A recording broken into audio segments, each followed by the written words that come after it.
Hello guys, চলে এসেছি আবারও একটা নতুন ভিডিও নিয়ে। অনেক দিন পর আজকে যাচ্ছি কলেজে। সকালে এত পরিমাণ বৃষ্টি হচ্ছিল, ভাবলাম আজকে আর কলেজে যেতে পারবো না।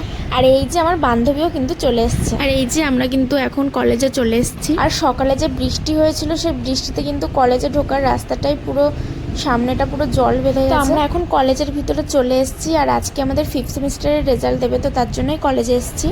এখানে এসে তো দেখছি প্রচুর লাইন পড়েছে, তো লাইনে দাঁড়াই দেখি কখন হয়।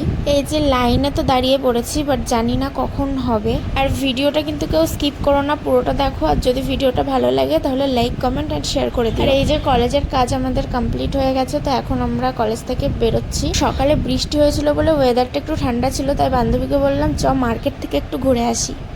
আর পুরো 2 ঘন্টা ঘুরে ঘুরে আমি 2টো জামা কিনেছি এই যে। আর দোকানে আমার ভিডিওটা করার কথা মনে ছিল, জামা তো কেনা হয়ে গেল। তো এই যে এখন বান্ধবী বললো একটা চটি কিনবে, তো ওই চটির দোকানে চলে আসলাম। আর এই যে ওই চটিটা বান্ধবী নিল। কেনাকাটা কমপ্লিট, এখন এই যে বাসে উঠে পড়েছি, এখন বাড়ি যাব। তো এখন আমি চলে এসেছি বাড়িতে। আর এই বাড়িতে এসে যে জামা দুটো আমি কিনেছিলাম, মাকে বললাম তুমি একটু জামা দুটো ধরো, আমি জামা দুটো একটু ভিডিও করে নিই। তো এই যে এই জামা দুটো আমি কিনেছি। আর চলো ভিডিওটা এই পর্যন্তই। যদি ভিডিওটা ভালো লাগে লাইক, কমেন্ট, শেয়ার করে দিও। টাটা।